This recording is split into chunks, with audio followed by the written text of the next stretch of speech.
우리의 가치, 우리의 존재를 아는 게 참 중요한데 보석을 감정하려면 전문가에게, 감정사에게 물어봐야 됩니다. 우리의 가치를 알고 싶다면 우리를 창조하신 하나님에게 물어봐야 되죠. 하나님께서는 아들을 희생시키는 비싼 대가를 지불하면서 우리를 아들로 삼아 주셨습니다. 여러분, 아무리 비싼 것이라고 해도 목숨과 바꿀 수 있는 것은 없습니다. 그러므로 우리는 하늘 아래 하나밖에 없는 보석과 같은 존재임을 믿으시길 바랍니다. 아멘. 기독교의 성례는 두 가지가 있습니다. 침례와 성만찬. 침례 또는 세례라고도 하죠. 침례, 그다음에 성찬식, 주의 만찬이라고도 합니다. 이 성례는 무슨 뜻이냐면 화면을 보면 거룩한 예식, 바로 침례와 성찬식 딱 두 가지입니다. 근데 기독교에서는 두 가지가 있는데 천주교는 7가지가 있습니다. 첫 번째 세례송사, 개신교의 세례와 침례와 같은 것이고, 두 번째 견진성사, 신앙을 성숙시키기 위한 하는 그런 성사고요. 세 번째 성체성사, 기독교가 말하는 성찬식이 성체성사입니다.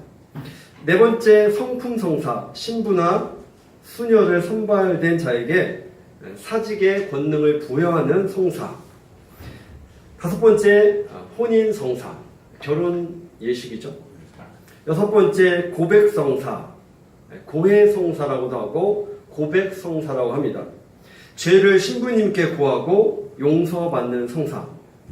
천주교에서는 죄를 용서하는 그 권위가 사제에게 주어졌다고 합니다. 여러분, 기독교에서는 우리가 하나님 앞에 죄를 고백하면 우리의 죄가 용서함 받는데, 천주교는 사제에게 얘기해서 그 다음에 용서함 받는 것이죠. 그 다음에 마지막 병자성사, 중병이나 죽음에 임한 신자를 위로하고 격려하고 기름을 바르며 기도하는 성사입니다. 물론 기독교에도 결혼식, 안수식, 장례식이 다 있습니다. 하지만 성례로 인정하진 않아요. 기독교에서는 단 두 가지, 침례, 세례, 성찬식, 이렇게 단 두 가지만 성례로 인정을 합니다. 천주교는 특별히 매주 성찬식을 합니다. 의미가 있죠. 그런데 천주교와 기독교와 다른 것이 있습니다. 천주교는 성찬식을 할 때 신부님이 축사하는 순간 이 떡이 예수님의 몸으로 변하고 이 포도주가 예수님의 피로 실제로 변한다고 믿습니다. 이것을 신학 용어로 화채설. 한번 따라해 볼까요? 화채설. 화채설. 진짜 변한다는 거. 이 떡이 예수님의 몸으로 진짜 변화되고 이 포도주는 예수님의 피로 진짜 변화된다. 이 천주교는 성찬식 때 그래서 이 빵을 진짜 예수님의 몸이라고 생각하고 포도주를 예수님의 피라고 생각하는데, 이제 문제가 생기는 거예요. 무슨 문제냐면 실제 예수님의 살과 피로 바뀌었으니까 함부로 대할 수 없는 거예요.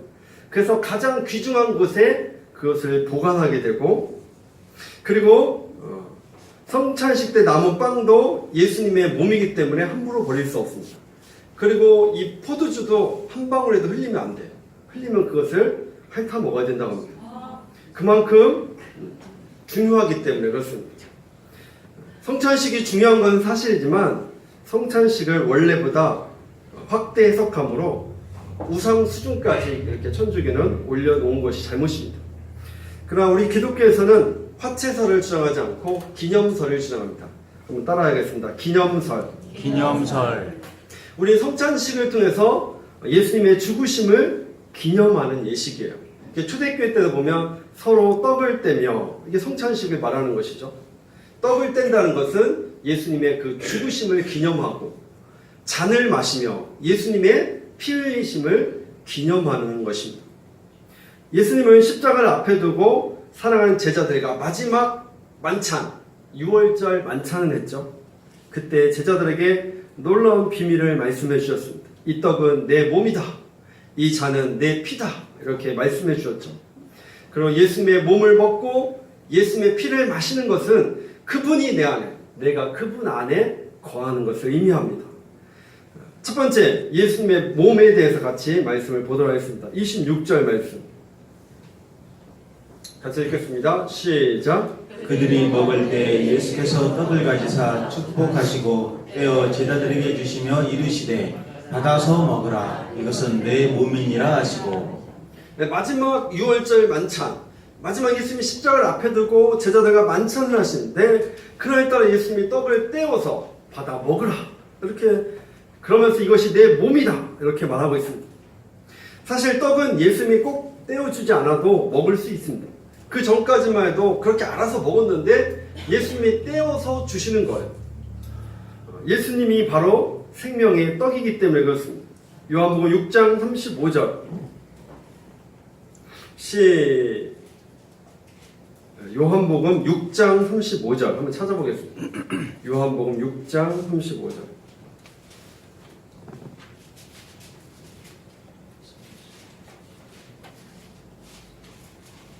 네, 화면에 떴습니다. 시작. 예수께서 이르시되 나는 생명의 떡이니 내게 오는 자는 결코 줄이지 아닐 터이요 나를 믿는 자는 영원히 목마르지 아니하리라.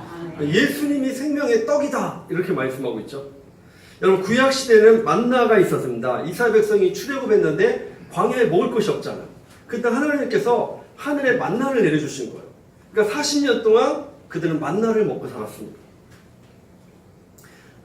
근데 신약에 와서 군중들이 예수님에게 무엇을 요구하냐면 빵을 요구해요. 만나를 요구하는 거예요. 구약 시대 때 우리 선조들은 만나를 먹고 살았는데 우리에게도 만나를 주십시오. 이렇게 예수님에게 요구를 합니다.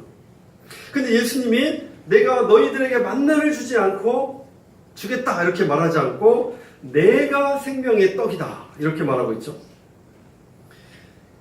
여러분 하루 세 끼 양식을 다 챙겨 먹고 하늘에서 내려온 만나를 먹어도 결국은 죽습니다.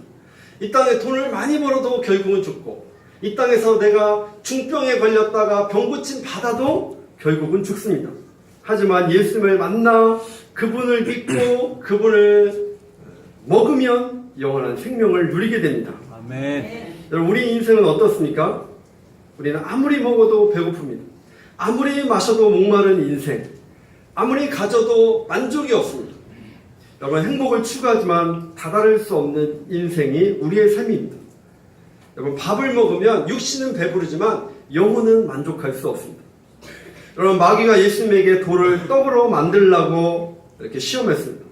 예수님은 배고픈 상태였기 때문에 떡을 만들 수도 있었습니다.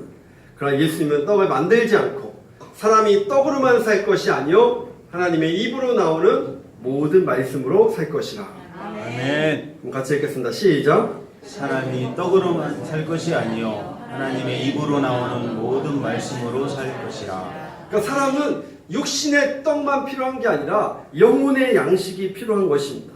왜냐하면 우리 영적인 존재, 먹고 마시고 배가 부르면 다 해결되는 그런 존재가 아닙니다. 우리에게는 생명의 떡, 영생의 떡, 하늘에서 내려온 떡, 그 예수님이 필요합니다. 요한복음 6장 48절에서 51절 말씀 다 같이 읽겠습니다. 시작. 내가 그 생명의 떡이니라. 너희 조상들은 광야에서 만나를 먹었어도 죽었거니와 이는 하늘에서 내려오는 떡이니 사람으로 하여금 먹고 죽지 아니하게 하는 것이니라. 나는 하늘에서 내려온 살아있는 떡이니 사람이 이 떡을 먹으면 영생하리라. 내가 줄 떡은 곧 세상의 생명을 위한 내 살이니라 하시니라. 아멘. 유대인들은 예수님에게 만나를 요구하는 거예요. 너희 조상들은 만나를 먹었어도 죽었다. 그러나 나는 영원한 생명의 떡이다. 여러분 얼마나 많은 사람들이 인생에 목말라합니까? 백화점 가서 명품을 사도 만족을 못합니다. 이 남자 저 남자 바꿔도 만족이 없습니다. 이 여자 저 여자 아무리 바꿔보아도 만족이 없는 것이 우리 인생입니다. 돈이 우리를 만족시켜주지 못합니다. 지위가 우리를 만족시켜주지 못합니다. 육신의 떡이 우리를 만족시켜주지 못합니다. 왜냐하면 우리는 영적인 존재로 만들어졌기 때문에 그렇습니다. 여러분 하나님 없는 인생 참된 만족이 없음을 믿으시기를 바랍니다. 아멘. 오늘 본문 26절 한번 다시 읽겠습니다. 시작. 그들이 먹을 때 예수께서 떡을 가지사 축복하시고 떼어 제자들에게 주시며 이르시되 받아서 먹으라 이것은 내 몸이니라 하시고. 예수님은 이 떡이 내 몸이라고 말하고 있어요. 그리고 예수님을 믿어라. 예수님을 잘 섬겨라 이렇게 말하지 않고 받아 먹으라, 예수님을 먹으라 이렇게 표현하고 있습니다. 예수님을 먹으라는 뜻은 무엇입니까? 요한복음 6장 56절 이렇게 표현하고 있습니다. 요한복음 6장 56절 시작. 내 살을 먹고 내 피를 마시는 자는 내 안에 거하고 나도 그의 안에 거하나니. 그러니까 예수님을 먹는다는 것은 그분 안에 거하는 거예요. 이 떡을 먹는다는 것은 내가 이제 예수님 안에 거하는 것을 말하는 것입니다. 여러분, 예수님을 믿는다는 것은 지식이 아니에요. 예수님을 믿는다는 것은 예수님과 연합, 하나됨을 말하는 것입니다. 아멘. 여러분, 결혼하게 되면 부부가 살을 섞게 되고 육체적 연합이 이루어집니다. 그것처럼 예수님을 믿는다는 것은 예수님과 영적인 연합을 이루는 거예요. 그러니까 떡을 먹는다. 그것은 예수님과 연합, 예수님 안에 거하는 것을 말하는 것입니다. 우리가 음식을 먹으면 단순히 배만 부른 게 아니라 그 음식이 내 피가 되고 내 살이 되지 않습니까? 그러니까 예수님을 믿는다는 것은 예수님을 먹고 마심으로 내 안에 피가 되고 살이 되어서 내 몸이 된다는 것. 예수님과 이제 함께하는 삶을 살아가는 것입니다. 우리가 주일 예배를 들으면서 말씀을 먹어야 됩니다. 신앙은 예수님을 먹는 거예요. 아멘. 예배는 관람이 아니라 예배는 예수님의 말씀을 먹는 것과 똑같습니다.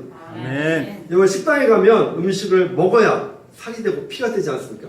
근데 식당에 가서 음식은 안 먹고 뭐 식당이 지저분하다, 맛 없을 것 같다, 그러면 안 되죠. 평가만 하면 안 됩니다. 어떤 분은 말씀을 먹기보다 평가를 하시는 분이 있어요. 아, 오늘 찬양팀 너무 어려운 찬양만 해. 오늘 목사님 설교 너무 길어, 너무 짧아, 너무 재미없어, 너무 지루해. 이렇게 평가를 하는 게 아니라 먹어야 돼. 내가 예배를 통해서 하나님을 만나고 생명의 떡이신 예수님을 먹어야 되는 것입니다. 아멘. 여러분, 예수님을 믿는데 변화가 없으면 기적이에요. 예수님을 온전히 믿지 않기 때문에 그래요. 예수님이 내 안에 거하는데 내 안에 변화가 없으면 그것은 이상한 것 아니겠습니까? 예수님으로부터 공급받으면 우리의 삶에 변화가 일어나기 시작합니다. 예수님을 먹고 마시면 이렇게 고백할 수 있습니다. 갈라디아서 2장 20절 시작. 내가 그리스도와 함께 십자가에 못 박혔나니 그런즉 이제는 내가 사는 것이 아니요 오직 내 안에 그리스도께서 사시는 것이라. 이제 내가 육체 가운데 사는 것은 나를 사랑하사 나를 위하여 자기 자신을 버리신 하나님의 아들을 믿는 믿음 안에서 사는 것이라. 아멘. 예수님을 믿는다는 것은 이제 나는 죽고 이제 예수님을 믿는다는 거예요. 그렇죠? 예수님과 함께 나는 십자가에 죽고 나는 예수님과 함께 사는 존재.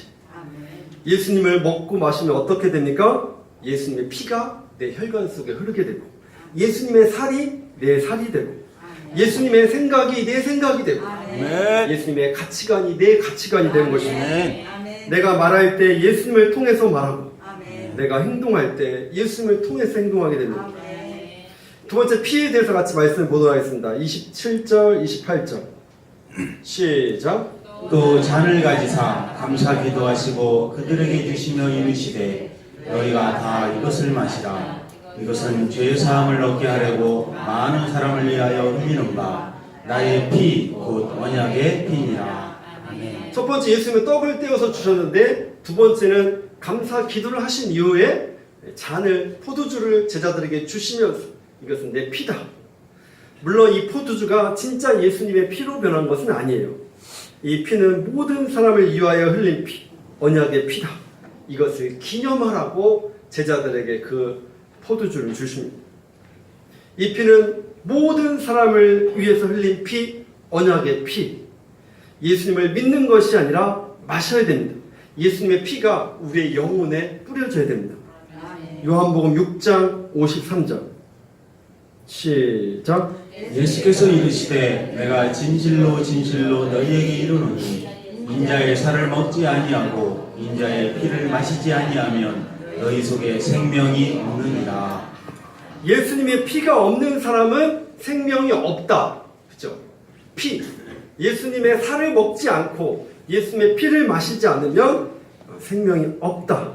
여러분, 천국 열쇠는 예수님의 피임을 믿으시길 바랍니다. 아멘. 이스라엘 백성들이 출애굽할 때도 마지막 10번째 재앙이 뭐냐면 장자의 죽음. 그때 문에다 양의 피를 문설주와 임방에 바르면 죽음의 사자가 넘어간다고 했어요. 그 피가 바로 어린 양의 피, 예수 그리스도의 보혈의 피임을 믿으시기를 바랍니다. 아멘. 여러분 구약시대는 1년에 한 번 대속죄일 때 대제사장이 지성소에 가서 짐승의 피를 뿌리고 죄 용서함을 받았습니다. 그러나 우리는 예수님이 피 흘리심으로 영원히 단번에 속죄함을 이루었습니다.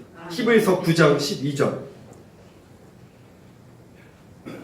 히브리서 9장 12절 시작. 염소와 송아지의 피로 하지 아니하고 오직 자기의 피로 영원한 속죄를 이루사 단번에 성소에 들어가셨느니라. 구약시대 때는 죄를 범할 때마다 양을 잡고 염소를 잡아야 되는데 이제는 그럴 필요가 없어요. 예수님이 십자가에서 한 번에 그 효과는 영원한 속죄를 이루신 거예요. 우리는 예수님이 나의 양식이 되고 나의 음료가 되어야 되는 것입니다. 여러분 무엇을 먹느냐가 참 중요하죠. 뭐 패스트푸드, 뭐 일회용 음식, 저녁에 야식, 튀김을 먹으면 먹을 때는 맛있어요. 그러나 나중에 되면 성인병에 걸리고 혈액순환에 문제가 생길 수 있습니다. 무엇을 먹느냐에 따라서 우리의 건강도 달라져요. 아멘. 예수님이 나의 양식이 되고 나의 아멘. 음료가 되면 아멘. 달라지게 돼 있어요. 아멘. 기도하는 게 행복하고 성경 공부하는 게 재밌고 전도가 즐겁고 목장 모임이 기쁘고 감사 얘기 쓰는 게 기쁘고 아멘. 이게 예수님이 나의 양식이 되고 음료가 된 삶의 특징이에요. 아멘. 여러분 무엇이 여러분의 양식이 되고 있습니까? 어떤 분은 관광버스를 타서 막 흔들어야 뭐 풀리는 삶이 있어요. 우리는 하나님을 찬양하고 예배하면서 그게 풀려야 돼 정상이. 아멘. 어떤 분은 노래방 가서 소리를 빽빽 질러야 풀리는 삶이 있어요. 우리는 하나님 앞에 기도하면서 통성으로 기도하고 나의 억울함을 이해하게 하고 기도하면서 풀어줘야 정상인데 아멘. 그게 예수님으로 먹고 마시는 인생. 아멘. 아직도 세상이 즐겁고 아직도 세상이 나에게 기쁨이 되면 지금은 내가 예수님으로 먹고 마시고 있는 것이 아니라는 뜻입니다. 저와 여러분 예수님이 나의 양식이 되고 아멘. 나의 음료가 되기를 축복합니다. 아멘. 사도 바울은 이 성만찬에 관해서 이렇게 이야기합니다. 고린도전서 11장 26절. 고린도전서 11장 26절.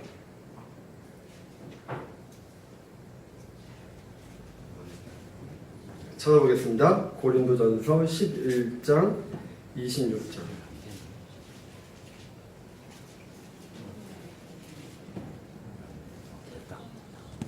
시작.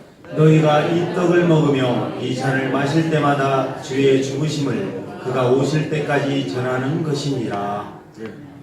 떡을 먹으며 이 잔을 마실 때마다 주의 죽으심은 십자가죠. 성만찬은 이 십자가를 주님 오실 때까지 전하는 것입니다. 성만찬이란 예수님의 살과 피를 먹고 마심으로 내가 그리스도와 연합하여 한 몸을 이루는 것입니다. 주님 오실 때까지 이제 이 십자가를 붙드는 거예요. 주님 오실 때까지 이 십자가를 자랑하는 것입니다. 아멘. 주님 오실 때까지 십자가를 외쳐라. 아멘. 이게 사도 바울의 고백이에요. 우리는 성찬식을 통해서 다시 한번 그 십자가의 사랑을 경험하기를 축복합니다. 아멘. 예수님의 살과 피를 먹어야 여러분 다시 살아날 수 있어요. 아멘. 우리에게는 힘이 필요합니다. 아멘. 세상 기웃거린다고 힘이 생기는 게 아니에요. 우리의 힘은 말씀에 있습니다. 아멘. 우리의 힘은 십자가에 있습니다. 아멘. 우리의 힘은 나를 사랑하사 나를 위해 자기 몸을 버리실 예수님 안에 있음을 믿으시길 바랍니다. 오늘 성찬식을 통해서 예수님의 몸을 먹고 예수님의 피를 마심으로 주님과 사랑이 불일듯 일어나기를 축원합니다. 아멘. 이 시간 우리 한국교회의 큰 기둥이신 오카노 목사님의 사이 있습니다. 우리 모두에게는 다 힘이 필요해요. 우리가 몸부림칠 때 우리의 작은 신음에도 하나님은 응답해 주시고 힘들지? 괜찮아. 다시 한번 일어나. 다시 한번 일어날 때 십자가를 붙들어야 돼요. 다시 한번 승리하기를 원하면 말씀으로 나와야 되는 것이. 여러분, 우리의 승리의 힘은 십자가를 묵상해야 돼요. 예수님의 몸을 먹고 예수님의 피를 마실 때 우리의 영이 살아날 수 있습니다. 하나님, 내 힘으로 살 수 없으니 십자가를 붙들겠습니다. 십자가 의지하겠습니다. 예수님이 나의 양식이 되고 예수님이 나의 음료가 되는 삶을 살겠습니다. 내가 예수님 안에, 예수님이 내 안에 거하는 삶을 살아가겠습니다. 하나님께서 이 시간 우리에게 힘을 주시고 우리에게 능력으로 더하여 주시옵소서. 예수님의 이름으로 기도드려옵나이다. 아멘.